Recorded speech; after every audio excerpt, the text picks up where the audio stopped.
Yeah, I'm not a big fan of the cell phone. It's super useful for stuff like this. But I don't know about you guys, but there's times where I'll be right in the middle of doing something and the phone rings. It's like, who is it? I don't want to talk to anybody right now. Let me just finish this task. You know, it just becomes an interruption, right? Mm-hmm. That's what we were talking about earlier, Jerry and I. Like my phone just it has the habit of dominating my priority. Like I wake up and I tend to reach for the phone rather than doing other things, and I don't want to do that. I'll be talking to my wife, and my phone will buzz or her phone will buzz, and it'll steal one of our attentions without even knowing what it is. It's a useless text from Yelp or whatever. Who gives a shit? But for some reason it's like it's in my pocket. I don't want that. I don't want that. I don't want to be a slave to the technology. No, it's a pirate, right? It pirates your attention in exchange for what? What I think it's a healthier way to look at the phones is this is a portal into information that's important to you. Don't use it to consume information that's not. Right? Don't let it be a dopamine tab. It's not a good one. Trickle. It's not a good one at all. Yeah. And it's going to come at the expense of things that you actually care about. Mm-hmm. Yeah. Remember when they weren't an option, man? Remember when like I've been tempted to go back to just a landline, just go fuck it. I'm not at home, you don't get me, dude. If I'm on the beach, you wait till I get back. Like life used to be like that. Like it wasn't like anything mattered ever like it does now. But you know what? I've learned something in the past year and a half. You can have your cake and eat it too when it comes to that sort of technology. And it really comes down to how you adapt and how you create the environment around you. Another way I kind of describe it is create the world you want to live in, right? In other words, the people that you're interfacing with, train them to expect what's reasonable from you, right? Mm. So in my world, I make a point of it to let people know that, hey, if you need something from me quickly, say less than 36 hours, don't send me an email because I may not even look at it. I'm not saying that I won't, but there's definitely points, especially when I got a whole lot going on. Like the past couple of weeks have been super intense trying to take care of all the final little details to get this product launch ready to go. I might not even open my email for a day. I mean, zero, not even for 1 minute, because I don't even want the distraction of anything that's in there to break my focus from the other critical things that we may only have a couple of hours to take care of. And I tell you, it's been awesome, really awesome. Just separating myself from the need to be paying, minute by minute attention to email. Do you just disconnect like the cellular and Wi-Fi at times, or or you just leave it somewhere? No, I just ignore it. I love you, man. That's great. I say fuck it. Yeah, you know what? If it's really bothering me, I'd turn the phone off, or I'll just set it down on a counter or something like that, and I'm off 2, 3, 4 rooms over where there's no chance I'm going to hear it. I'm just focusing on this task. It's got 100% my full attention unless something's on fire. That's a good point, man. Today I left my phone downstairs for a good 45 minutes and came up here and was doing some stuff.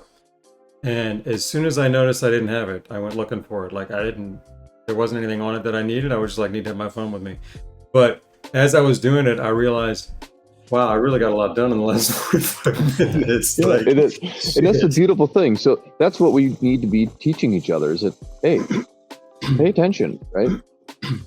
Just stop for a few seconds and try and make it a point to do it a couple of times a day. It's just, you know what? Yep, I'm still alive. And this is really awesome. Really appreciate that. I appreciate sitting here having a chat with both of you guys. It's really, really nice. Yeah, need to do more of that. Breathe and be grateful, man. Fixes everything. It sure does. And I think it's just important to appreciate the fact that we are able to do all these amazing things and have these interesting experiences as we navigate through life.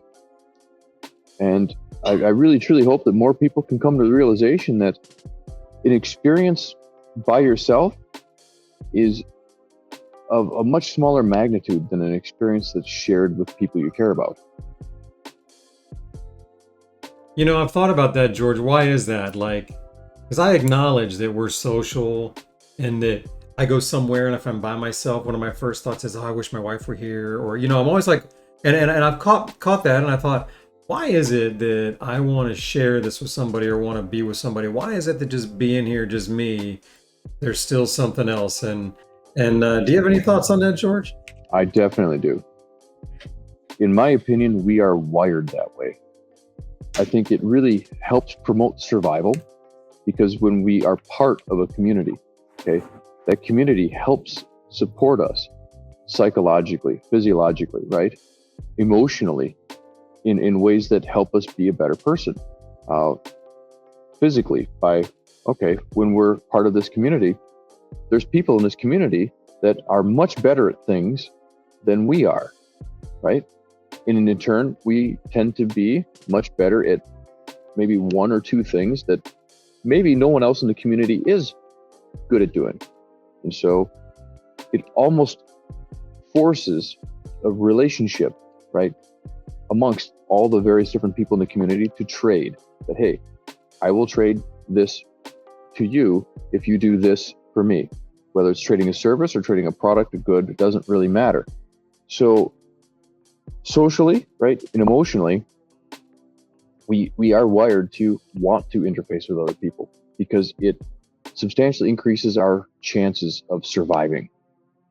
And that I think a fun example of that is if you ever turn on, say a comedian when you're sitting in the car by yourself, it might be slightly funny, but if you've got a good friend that appreciates the same kind of humor next to you and you're listening to it, it's way funnier. It's no different than when someone's yawning, right? Yeah. We tend to join the party, right? I was gonna say I was watching a comedian the other night. He said something I thought was okay. My wife couldn't stop laughing. Pretty soon I'm laughing with her the same way. Whereas like exactly like you said, it just kind of spread. And it's a beautiful thing. It's absolutely beautiful thing. So that's my perspective on why, right? And when I think about other people that are really struggling with various things in their life, they tend to be, not always, but they tend to be isolated. And, they're trying to solve this problem by themselves, right? Even though it's just right in the head, right? You think, okay, it's in my head, it's my problem for me to solve. And I'm not saying that's not the case, but I would suggest that, if you'd be willing to open up a little bit, you might find that there's someone else out there that would be very, very useful in assisting you to solve that problem. And it could end up becoming an enjoyable experience on top of it. Yeah, I love that, man. I don't know, Jerry, I think you're kind of like me, that you've achieved a point in time in your life. Troy, I think you've got to be there or getting close to there as well, where you understand yourself a lot better than you used to. You're starting to understand the environment. You're much more capable of creating the environment that you want to be in. And because of it, life is just much more enjoyable. It's never going to be pure bliss because without some of the contrast, it's hard to know when things are just unbelievably awesome, right? Right. Can't have ups without downs. You can't. And this is all about the balance, right? And this is where I think some people run into problems with drugs, is that drugs can be absolutely phenomenal, but they're not phenomenal all the time. Right. It's got to be balanced. You have to have balance. Balance. Everything's balance, man. I keep trying to figure that out. Yeah, and you know what? You'll come close to finding balance, and you might even achieve it temporarily, and then it's gone. Because if you think about it, as long as if you think out to a large enough scale, nothing is ever in balance indefinitely. It's not possible. Huh. I'll have to sit on that for a while, because I I don't see it. I get it. Okay. Yeah, that makes sense, but I don't. Well, I can give you some examples if you like. It's kind of Cool. fun, right? Yeah. So if we were to say, for example, stack 2 golf balls, which is doable, okay, they will stay stacked until someone bumps the table. Okay, so we need a stronger, sturdier table. So we build a stronger, sturdier table. If someone does walk by and bump it, the golf balls don't tip over. Well, then someone opens the window and they tip over. Okay, so now we put a glass case around them. That helps. And then we have an earthquake and they tip over, right? So at some point, even the best balanced, I shouldn't even say thing, because it doesn't just apply to things, because our mind is always seeking balance, and it rarely ever achieves balance. And if it does, it's just a fleeting moment where you're in balance until all of a sudden you're not, until that damn phone rings, or you get some notification from some useless Yelp, whatever it might be, that you broke my focus. I'm no longer in balance. Thank you for doing that. So, or if we think on more cosmic terms, right? Our sun is in kind of a precarious equilibrium of it's fusing its hydrogen, producing a tremendous amount of heat, which kind of helps push things outward so it doesn't collapse upon itself. And well, there's going to come a point in time where it runs out of fuel and things start to change and it seeks a new level of balance. And then things in our solar system start to change. And kind of fun to think about it. If we go back, a long time ago, before even you were born, Jerry, the molecules that are comprising everything that we're aware of, everything that we touch on this planet, well, they were at the core of some star, someplace, not anywhere near here. But that sun had to completely exhaust all of its fuel, go supernova, explode, and spill its guts out into space for all these new compounds and elements to form, so they could then coalesce at some point and create the place that we call home, which is not permanent, and at some point in the future is going to look very, very different than what it does right now. So if you look out on far enough time scale, nothing, absolutely nothing, is permanently in balance. That is some fucked up shit. I love it, man. Isn't it fun? Actually makes me feel a lot better. Yeah. Yeah, thanks. I feel balanced. Yeah, balance is it's only achievable on a very, very micro level, right? Just fun thoughts for contemplation. That's awesome, George. Thank you. I think balance is a good core value to have. And I think it's something that we should all, as humans, seek. Just choose to seek.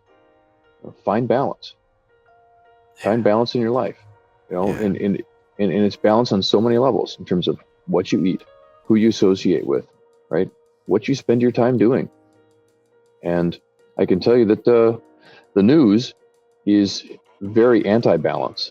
You want to find balance in your life, well, the best thing you can do is ignore the news as much as possible, because it's only going to pull you down.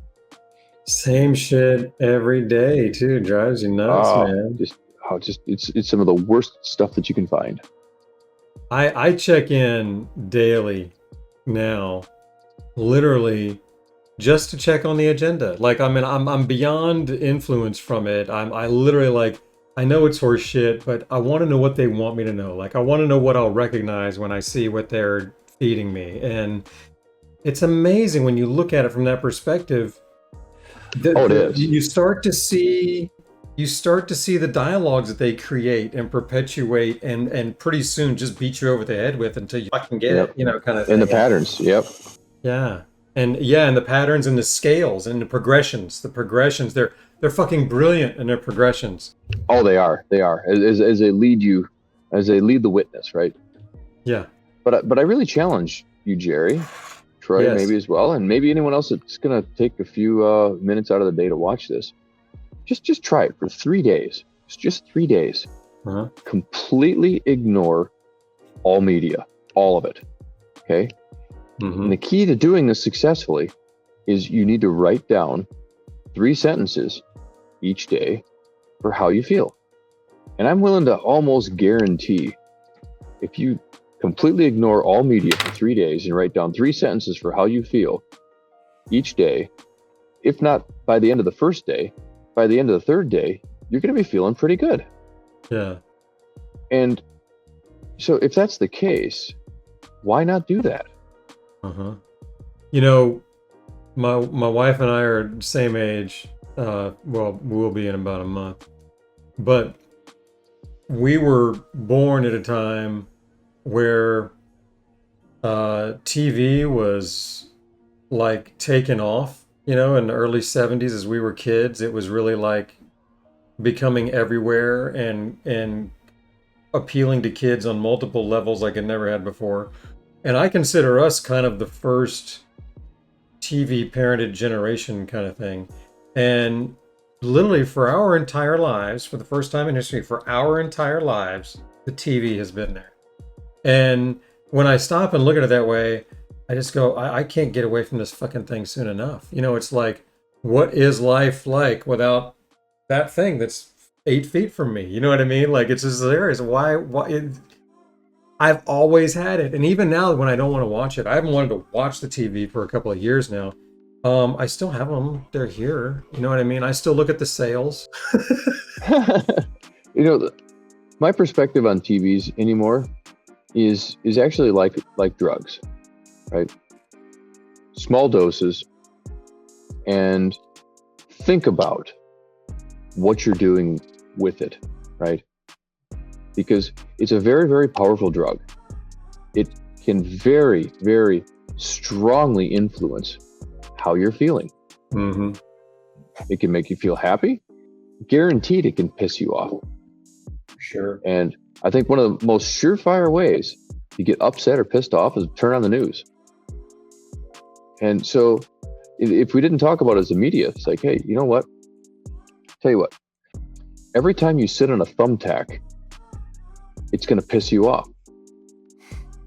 And chances are, after the second or the third time that you sit on a thumbtack, you're going to come to the realization that, you know what, maybe I should not sit on thumbtacks anymore.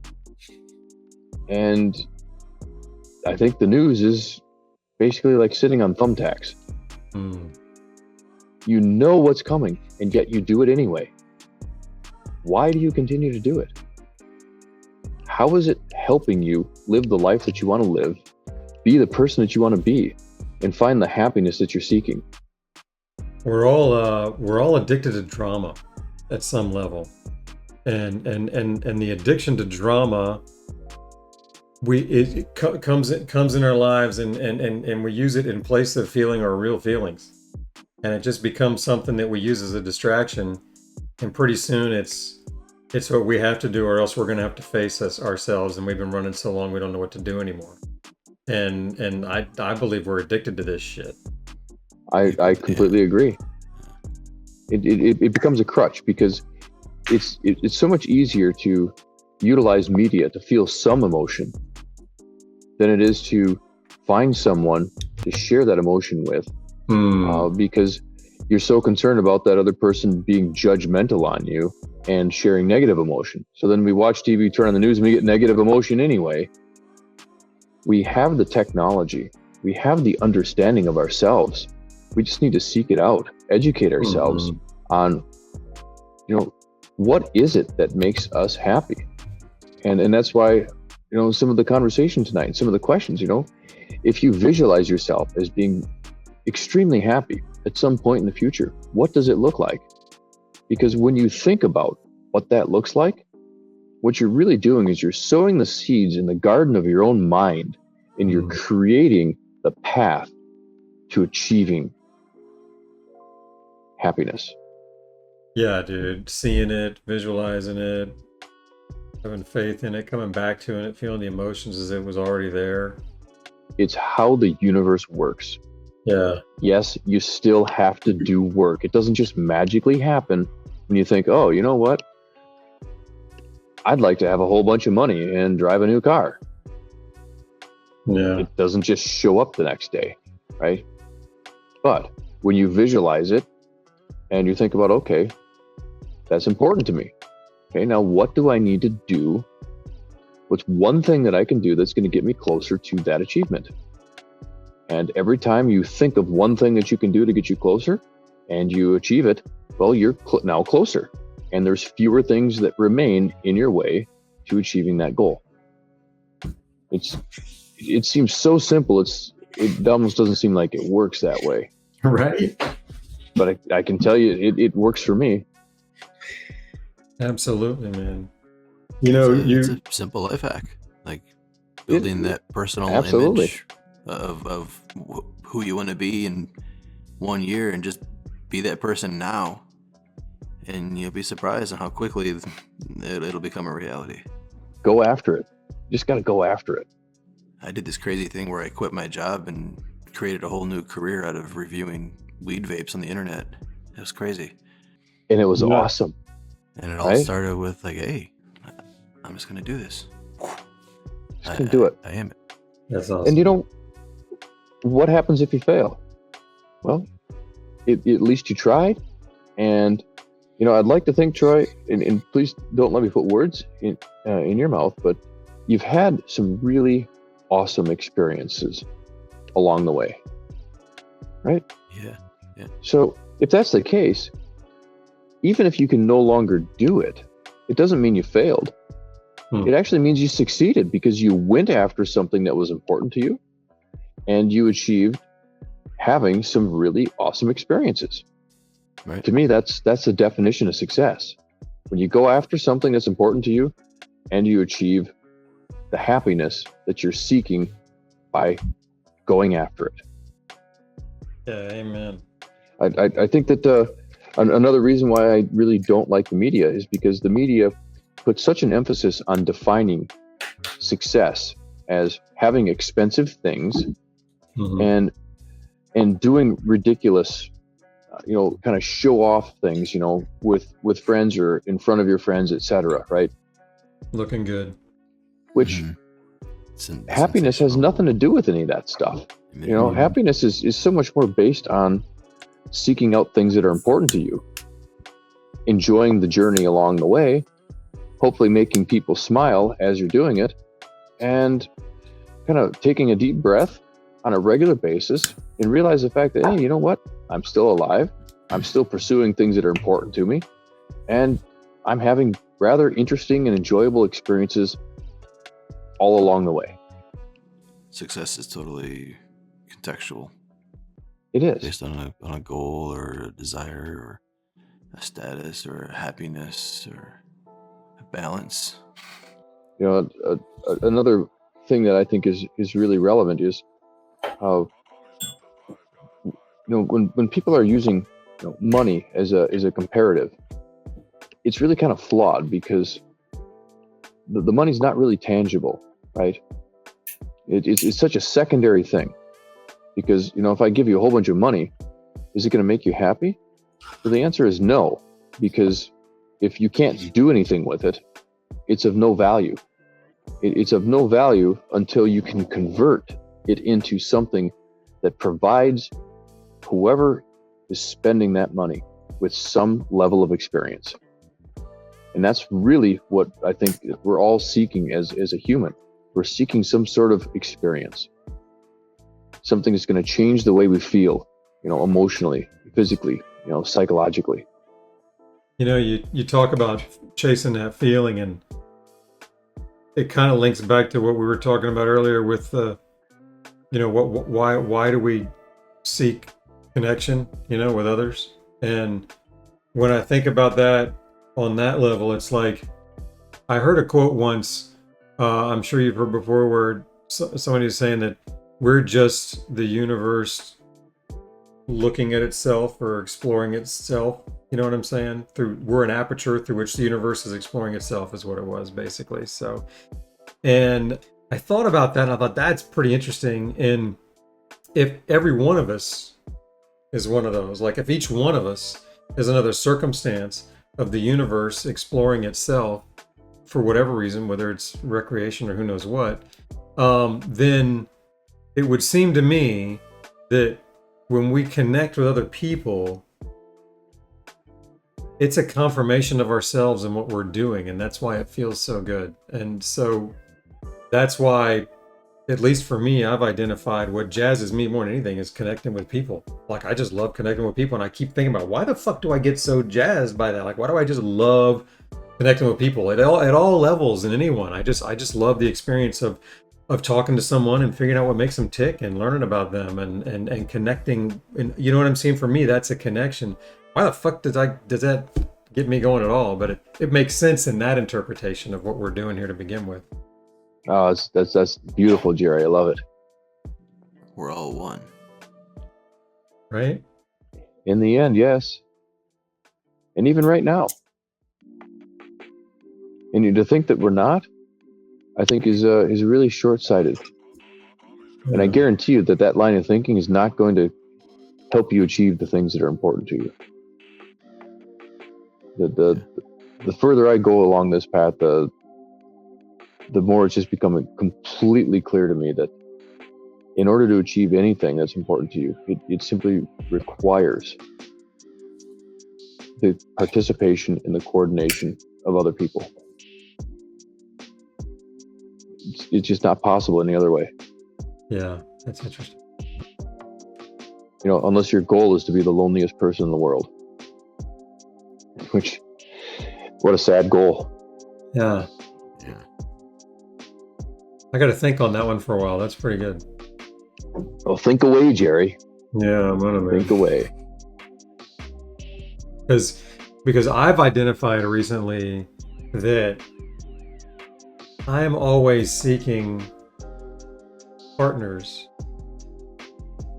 and the deficit side of me that is doing that, the deficit motivation, the something's missing in me motivation to do that, okay, is so that I can blame it on them when it doesn't go according to plan or we don't achieve.